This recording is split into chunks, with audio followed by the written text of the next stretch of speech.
Okay. Chapter 18. We're getting somewhere. After our talk in the cafe, Angela has commissioned me once more for a formal dress. This time less naked, she said. I guess she doesn't have a date to impress. She invited me to the event as well. When I questioned her about it, she vaguely mentioned something about going to see the opera with some old farts and have dinner with them. She didn't give me much to go on aside from the fact it should be formal evening wear. Since I don't have many opportunities to design and wear a gown myself, I accepted her invitation, even though I have never really been to the opera.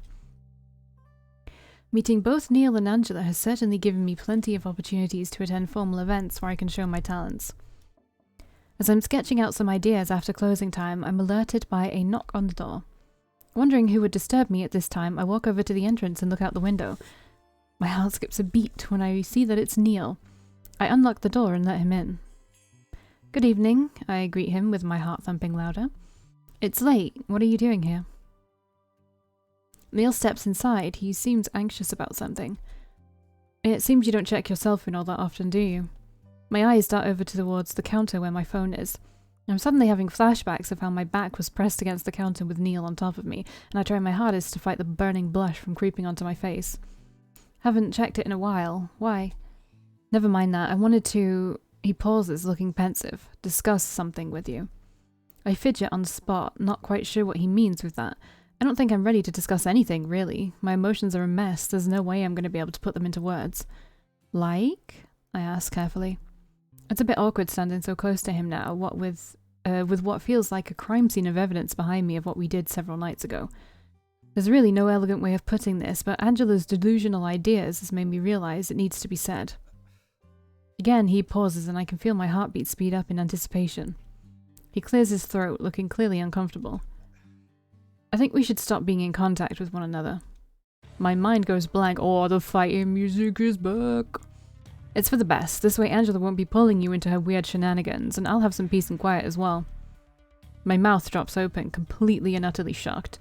Did he seriously just say he wants to stop seeing me? Am I being unofficially broken up with? What? I say. There's no need to involve yourself anymore. In fact, you can pretend we never met each other at all. My mouth starts working again after processing the shock, but the words are still hard to get out. Is that what you want? I managed to choke out. Does he really want to stop seeing me like this? His words hurt more than I would have thought. Perhaps I was in too much of a blissful state to realize I was in too deep already. Neil's eye twitches and I can see him losing his composure. Isn't it what you want as well, to not have to engage with me ever again? Oh yeah, because clearly we're just making out because we hate each other. I look at him while lowering my eyebrows. I don't know what to think or how to feel. He's right. I didn't want to have anything to do with him a few months ago. I wanted to be done with making him a blazer so that I could get on with my life and pretend I've never met this immature brat. But this immature brat threw me into turmoil at the night of the ball. We kissed. Not once, but twice, and the second time was definitely no accident. I've been avoiding thinking about it deeply since then because confronting my feelings, confronting Neil, seemed like such an insurmountable task. A task that scared me as it meant facing the unknown. I don't know what I have with Neil. I don't know why I kissed him or why he kissed me. These questions are burning inside of me. Am I never going to get an answer? Get fucked. An anger wells up inside of me. Who does Neil think he is, deciding my fate with him just like that after all the things he's pulled on me? He wants to drop me like a hot potato. Fine. It can be that way. Fine. I bite out. If that's what you want, then you can leave me alone. Neil is taken aback by my answer, then gives me a conflicted look, like he doesn't know what to do with me, how to respond to my blunt answer. It's like I hit him with a wrecking ball. If you're going to pretend this is the best course of action, then be my guest, Neil. Go ahead and walk out that door and shut it on your way out. I can't control the anger inside of me. My mouth keeps opening and hurtful words are falling out. It's for the best. I'm just cleaning up Angela's mess. There's no reason we need to stay in contact. Insufferable bastard. I angrily point at my door. Leave, I yell. Neil huffs at me in anger. Goodbye. Then he turns around and leaves the store. I once more collapse against my counter, but this time it's for an entirely different reason than last time. I'm angry and I'm hurt. I didn't realize Neil's words would sting so much. Then again, I don't know why I would ever delude myself into thinking Neil cared about me, even if it was just a little. He's always looked down on me anyway. It doesn't even matter if I was some hero to him when he was a little kid. After all, he's not a little kid anymore. He's a grown man making his own decisions in life. And he's decided he doesn't want to see me anymore. I check my phone real quick and notice I have 2 messages and 1 missed call from His Majesty. Both messages are him asking if we could meet up tonight. My finger hovers over the delete contact button. I don't know what to do. What a prick. The next couple of weeks I drown myself in work. Christmas passes by in the blink of an eye, and even New Year's Eve is something I barely remember celebrating with Sarah. I do overtime. I sew and stitch whenever I get the chance. I'm making phone calls here and there to order fabric. I do everything in my power to keep my mind from straying too far away from work. Because nothing good will come from thinking about Neil. Angela seems to be oblivious, which is good, so she won't bug me about it. At least this whole ordeal left me behind a good friend. I've been working on both of our dresses fit for the opera. Angela's dress is finished, so I need her to come over and do the final fitting for any alterations. I managed to get Angela inside of her black dress. This looks fabulous, my dear. Angela coos at me once she sees herself in the mirror. She makes a few flashy poses, trying to look sexy and haughty. I make a few notes to tuck in some bit at the bottom hem, but the dress seems to suit her just fine. I breathe a sigh of relief. My work paid off. Angela undresses and hands it over to me. I carry it over to my sewing machine and start taking in the hem. Have you ever been to the opera before? It's nothing fancy, really. People who believe themselves to be important attend it to inflate their egos. Don't let it get to you. I give a small chuckle while I push the fabric along the needle. Then why did you get an invitation? Ah, well, says Angela, a bit dismissive. I get invitations to loads of events. I have to network where I can, you know. And for you, it's great as well. People might want to know who made this fabulous dress. Lord knows that I've been praising your name from the rooftops since last time. And thank you for that, I say, although I've yet to hook another client such as you. Well, I guess we need to change that then, no? Angela winks at me. I'm sure something great will happen. So, who is it that invited you, and are they okay with me tagging along? I ask. Maybe I can snag them as potential clients. Oh, you know, just some old couple, lovely people when they're in a good mood, not so lovely when they're in a bad mood, but it's absolutely no problem that you're coming along, so it's Neil's parents, right?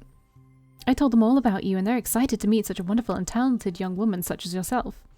I wonder just how much Angela told them about me. It's not like I'm anything special. I guess we'll see. I give the dress back to Angela once I'm finished, and she tries it on once more. The cut of the hem is looking a lot better, and Angela seems pretty stoked at the final result. She takes it off and neatly places it on the counter. Dazzling, simply dazzling. All it needs is a nice diamond necklace to finish it off. I bite my lips to prevent myself from making a snappy comment about me not being able to afford something like that unless I worked for 10 years straight. Sometimes Angela really does seem to live in a whole other world. I wonder how much money she makes doing pottery of all things. Ah, right, I heard about your job. You make pottery. Angela smiles at me. I make all kinds of art, love. I love to sculpt and let my imagination go wild. It's a passion of mine to travel the world and see the many pieces of art that people create. Italy had only been my latest escapade. It makes me happy to see you're doing something you love then, I say. It reminds me of myself. I moved here to start my own boutique and to create clothes that people are happy to wear. I love making clothes as well. I've been doing it once my grandma passed away, you see. She used to sew me all of these girly dresses, but I just didn't want to wear them back then. I wanted to play in the mud and get dirty. I didn't want to be girly, so I never wore those dresses. Angela looks at me with a comforting smile on her face, letting me say my piece. It's hard to imagine you as a tomboy, she chuckles. I really was, but after my grandma passed and I was left with these boxes full of the dresses she made for me, it made me so sad. I cried for a whole week straight in the attic with that box. My mother gifted me the sewing machine my grandma used, and I guess I fell in love with it ever since. That's a lovely memento of your grandmother, Valkii. I'm sorry you had to say goodbye to her so soon. I smile at her, happy to be reliving my memories of my grandma again. Sorry, need to move. That's okay. She gave me a passion in life. That's great. Life is all about going after your dreams and finding your passion. Angela suddenly looks timid. That's why I'm so concerned about Neil. Oh no, the one subject I wanted to avoid, but it would be rude to tell her not to talk about him. She looks at me with hopeful eyes. He's stressed with work. It's chaining him down. I know he wants to do something else with his life, but he doesn't want to defy his parents. I'm conflicted about wanting to hear more about Neil and wanting to tell Angela to stop talking. You know, he's got a bachelor's in interior design, yet he doesn't do anything with it. Instead, he's wasting away his potential in the family business. It's infuriating, really. Angela takes a deep breath. Is that why you wanted me to pretend to be his, you know, I ask, a bit hesitant. Oh, that, Angela says in a dramatic voice. Actually, his parents have been looking for a fiancé for a while. They want to get him into an arranged marriage, as they fear he won't get into a relationship on his own and give them the lovely little grandchildren they so desperately want. When I told him if they cut back down on his work hours, he might have time for a relationship, so I kind of proposed the idea. They really do live in another world to be talking about arranged marriages. I feel sorry for the person unlucky enough to be a candidate for such a marriage to His Majesty. But don't you worry, everything will be alright. I've got plans, says Angela, determined. I wonder what she's scheming now, but decide not to ask her. Now let's get this dress back into some plastic so I can carry it back home. Oh right, about your dress. Have you started on it yet? She asks. I've made a few sketches and I've got a general idea in my head, but I haven't started the construction yet. She gives me a devious smirk. Pick something dark blue. It'll go lovely with your eyes. I suddenly remember something I needed to ask Angela. About the ticket to the opera, how much is it? Angela shakes her head at me. I invited you over. I can't expect you to pay for your ticket as well. No, don't worry, this one's on me. Angela stays with me to discuss some more ideas for my dress before she leaves to go home. The date of the opera is in 2 weeks, so I better hurry and finish my dress. I hope I don't run into Neil since I'm hanging around with Angela. Ooh. Ooh. Do you think they're gonna run into each other? Ooh, that was weird.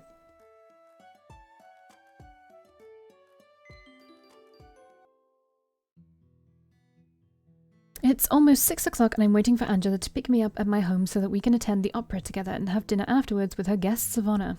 I'm all dressed up and a little bit nervous as I've never been to an event like this and will probably feel out of place, much like I've felt out of place at the ball, but I have to stay strong. It's snowing, so it's hard to make out what's going on in the distance. I can hear a car pull up and see a very fancy-looking car on the street, and inside I see Angela, who waves at me, beckoning me to come over and get in. Quickly, I make my way over to the passenger side and open the door, making myself comfortable as I slip into the seat. Everything on the inside is made from white leather. It's definitely an expensive car. It's very warm, too. You ready to get bored? Asks Angela with a half-hearted laugh. I simply smile at her. I'm excited and nervous. Don't be, you probably won't even be able to follow what's going on. The dinner won't be that exciting. But enough about that. You look lovely as always. That dress is to die for. Perfectly styled as well. Thanks. It's just a white t-shirt and a black skirt. It's what I've been wearing this whole time. Seriously, the last time I played this, which apparently was in 2020 by the way, so I'm very confused because I genuinely don't remember a lot about this. Wait, no, I can't have been 2020. No, it was not 2020. Okay, no, that was just when I last opened the game. Okay, got it. I blush a little at the compliment. Angela presses the gas pedal and we're on our way to the opera house. The lobby is filled with lots of people conversing before the start of the show. Come on, let's go to our seats. Angela starts to hurriedly walk towards one of the gates. I try my best to keep up with her while wearing high heels. We enter the auditorium, which is richly decorated with vintage designs detailed with golden flecks. In the distance is the stage. A large red curtain covers most of it. Tons of people are walking alongside the aisles trying to get to their seats. Angela is looking at our tickets to find the right seats, and we make our way through the ocean of chairs. I would have thought they'd have like a balcony seat since they're so rich. We end up sitting somewhere at the back, but at least the stage is in the middle. I look at the empty seats next to us. So where are your guests of honor? I ask. Fashionably late, answers Angela.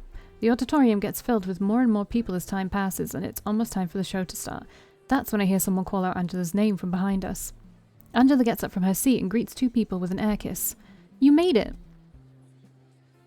Wow, they look so familiar.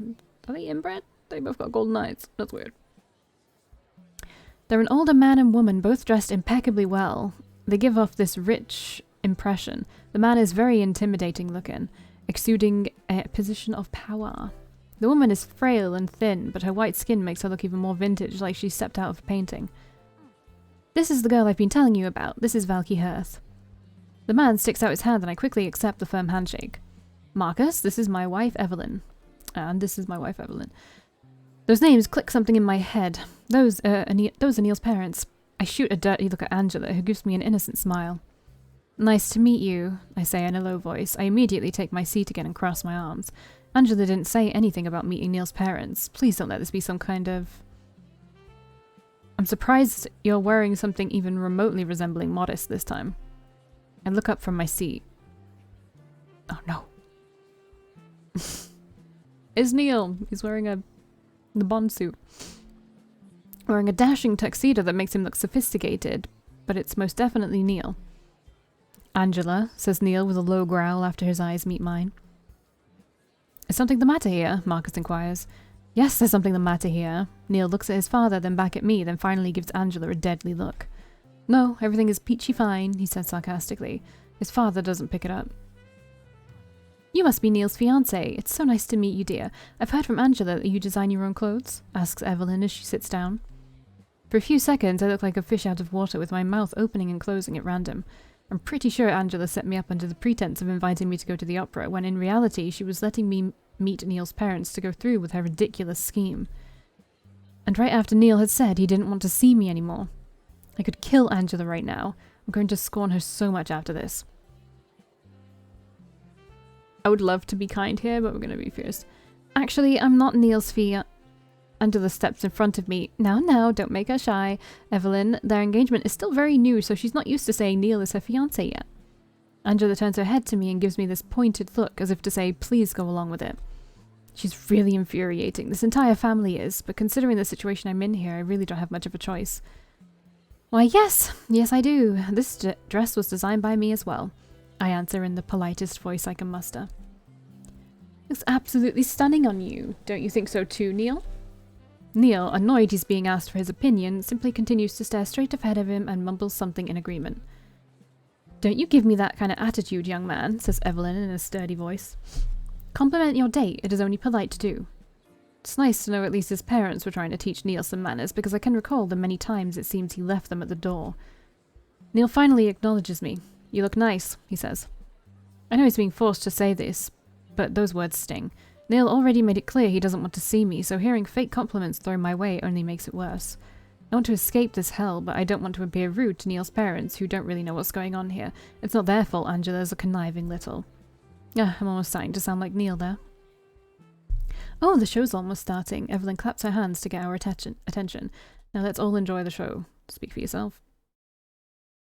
There's all sorts of emotions bubbling up inside of me, but I do my best to stay quiet for as long as possible. I just need to get through this, then I can leave.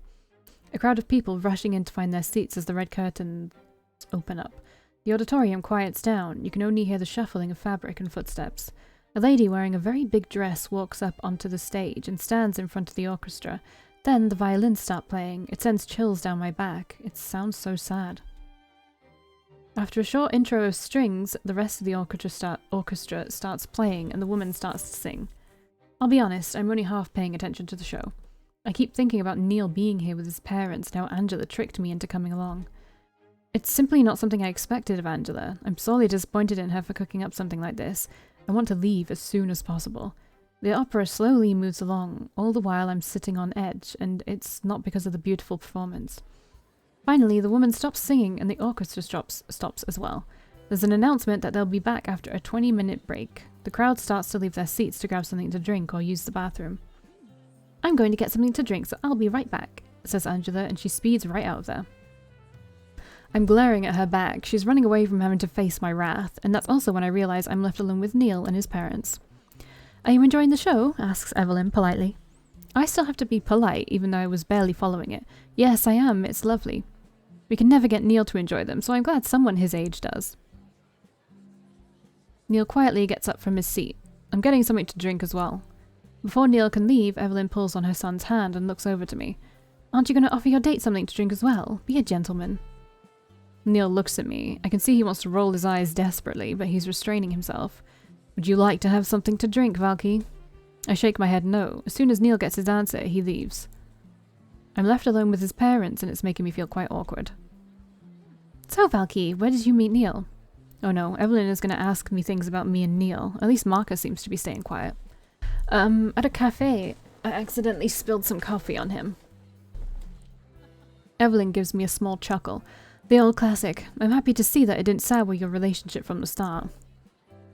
I giggle nervously. That's pretty much the opposite of what happened. Me and Neil definitely got off on the wrong foot. What he thinks of me right now, I have no idea. I don't even know what to think of Neil at the moment. Kind of want to strangle him, though, if that counts.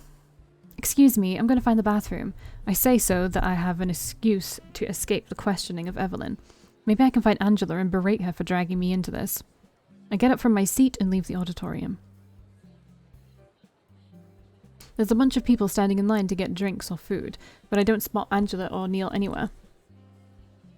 When I'm looking around for any bathroom signs, I suddenly feel my hand yanked on. Oh, fighting music! I'm pulled aside against the wall, away from the crowd. What are you doing here? Neil hisses at me. I glare at him. What are you doing here? I ask back and I free my hand from his. Jerk. I felt like I needed to add that. Neil is way too close for comfort and it's giving me all too many conflicting feelings. Seeing him in a tuxedo instead of his regular dress shirt and vest is also throwing me for a loop. I came here with my parents. No one mentioned I was going to be on some kind of date with my fake fiancé. Neil sounds completely pissed off. Well, I didn't know either, so stop making it sound like you're accusing me of something. Angela set me up.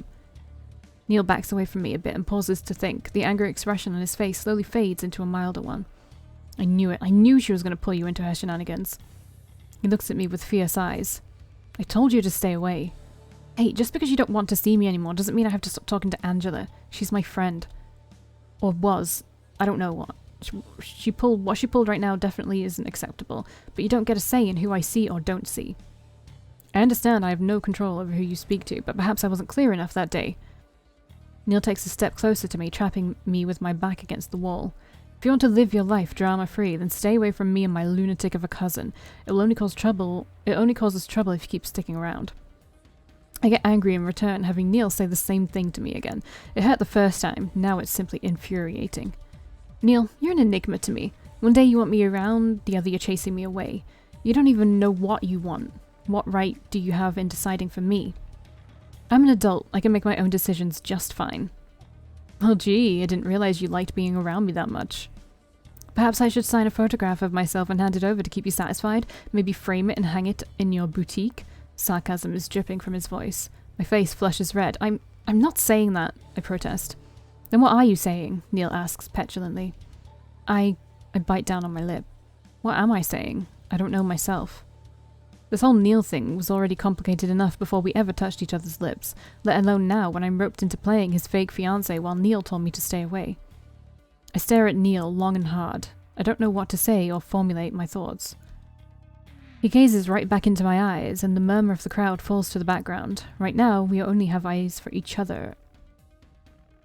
Ding ding ding, fight. Something deep inside me starts to stir, and I look away from him to curb the feeling. I don't know, but I do know I don't like it when you go ahead and decide things for me. I hang my head down and fiddle with the fabric of my gown. Typical, says Neil with a huff. I should have turned around the moment I saw you sitting down in that seat. You're free to leave, I snap back. I'll leave after the show ends. I'm sure I can come up with a good excuse to skip dinner. She invited you for dinner as well? Asks Neil, sounding surprised. I didn't know it was going to be your parents, okay? But I'm not going to stick around and play house with you, not when you so eloquently told me to stay away from you. Finally, sick of discussing things with Neil, I turn around, ready to walk away and find the bathroom, but I'm stopped once more as Neil grabs my hand again. Wait, he says. I sigh in defeat and look him in the eyes. Now what? My parents, they can't find out. Find out I'm not really your fiancé, I say with a huff. At least you have some amount of brains in that head of yours. Continue insulting my intelligence and I'm walking out of here right now, I warn him. Neil swallows and the expression on his face softens. The hold he has on my hand relaxes as well, and he covers it with his other hand in a reassuring way. My apologies. I'm a little on edge and taking it out on you when I should be taking it out on Angela. I'm a bit speechless with how fast Neil apologized for his mean comment. I didn't expect it, not in a million years. Neil takes a deep breath. I know I told you to stay away from me, and I promise after this you won't hear from me again. However, I'm asking you if you can hold out until after the dinner before leaving. I can still salvage things afterwards. Aren't you out of favours here? I already made you that blazer for your watch, I say in an accusing voice. And as I recall, you were the one who wanted to stop seeing me. You can't say that and turn your back on your words right now. Have you no regards to anyone's feelings besides your own? You think I like being tugged back and forth? I glare at Neil. I feel all this pent-up anger and hurt towards him right now. You selfish jerk. Neil looks shocked, and at the same time there's guilt written on his face. He drops my hand and his eyes are cast down towards the ground. He looks completely drained. My actions are confusing to me as well. I merely wish to have Angela not pull you into any of her eccentric plans. I know firsthand how much trouble she can cause. But it still happened the way I knew it would happen. He sighs deeply. I didn't want to rope you into this. I didn't want you to meet my parents. I didn't wish for any of this to happen. And you came up with the bright idea to simply cut me off from your life. How's that working out for you? I will not back down until Neil realizes I have feelings and he should stop toying with them. Obviously it backfired. Neil grits his teeth and shifts his eyes away from mine. I'm not going to do anything until you apologize to me. You really pissed me off. Do we really need to do that here? He hisses and looks to his left and right. Hey, you're the one who pushed me against this wall. I pause. And against my counter, for that matter. Neil's face flushes red, recalling memories from a couple of weeks ago. He takes a step away from me in response. Was it really such a terrible idea? He softly mutters, face turned away from me.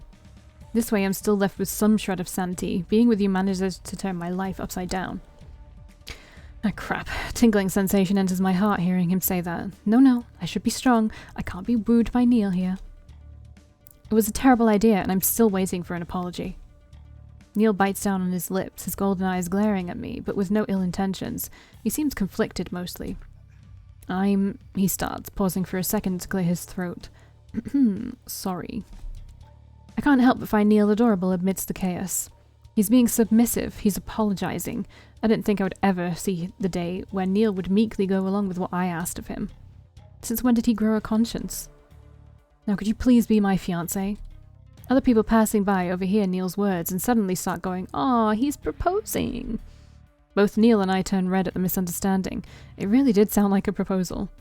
Well, don't leave the people hanging, Neil bites out. Watch your answer. I don't know. Maybe you should grovel some more, I say nonchalantly. I'm not groveling, he raises his voice. I'd rather be subjected to Angela's schemes 1,000 times before I will beg you for anything. You're not in a position to be saying that, though, I point out. I can still easily walk out. I start moving away from the wall. No. Neil awkwardly reaches for my wrist to stop me, misses completely, and trips over his own 2 feet. He settles himself against the wall next to me and breathes in a shaky breath. His eyes are a bit wide in surprise, like he can't believe that just happened. He's turned into a bumbling and stumbling fool. I smirk at him, knowing that I've gotten under his skin. Seems Neil isn't immune to clumsiness. Please, he says through gritted teeth. This is more like it. I can feel my own anger ebbing away with each second. Fine, I'll do it, I say. I'll pretend to be your fiancé for now. Neil looks shocked. Really? He says in a high tone. He quickly composes himself. I mean, of course. Now, will you let me go so I can go to the bathroom?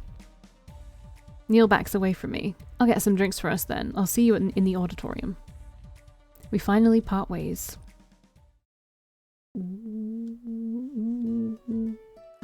I'll see you in the next one.